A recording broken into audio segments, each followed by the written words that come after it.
V Roztočne sa zišli na tradičnom turnaji 4 týmy.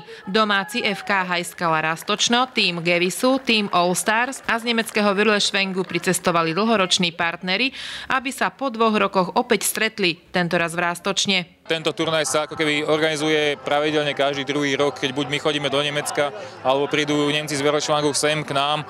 A tým pádom, že to tak vyšlo teraz na nás zorganizovať, tak sme privítali tú príležitosť zavolať aj Martina a spraviť to ako keby takto možno slávnostnejšie.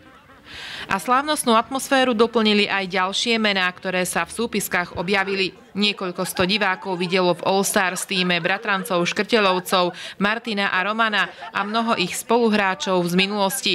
Stano Velický, Ľubo Mesároš, Peter Bugár, Peter Černák, Braňo Obžera a mnohí ďalší vybehli na trávnik a diváci len vzdychli, keby sme ich stále videli v roztočnianskych dresoch.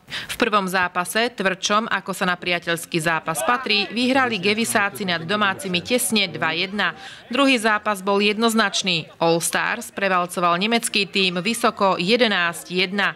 O tretie miesto sa stretli Roztočno s Wirleschwengom. Zápas sa skončil hokejovo 7-3. Finálový súboj hviezd s Gevisom potešil oko fanúšika mnohými peknými akciami. Favoriti turnaja Škrteľovci vyhrali 5-1 a stali sa víťazmi turnaja.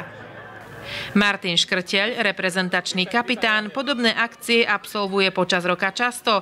Jeho autogramiáda nemala konca a môžeme len obdivovať jeho trpezlivosť. Mnohí zo skôr menovaných hráčov, spoluhráčov Romana Škrteľa, prišli do Roztočna aj z iného dôvodu. Týmto turnajom sa s aktívnou činnosťou lúčil ich bývalý spoluhráč. Roman do väčšieho futbalu vstúpil na vojne v treťoligových Zlatých Moravciach.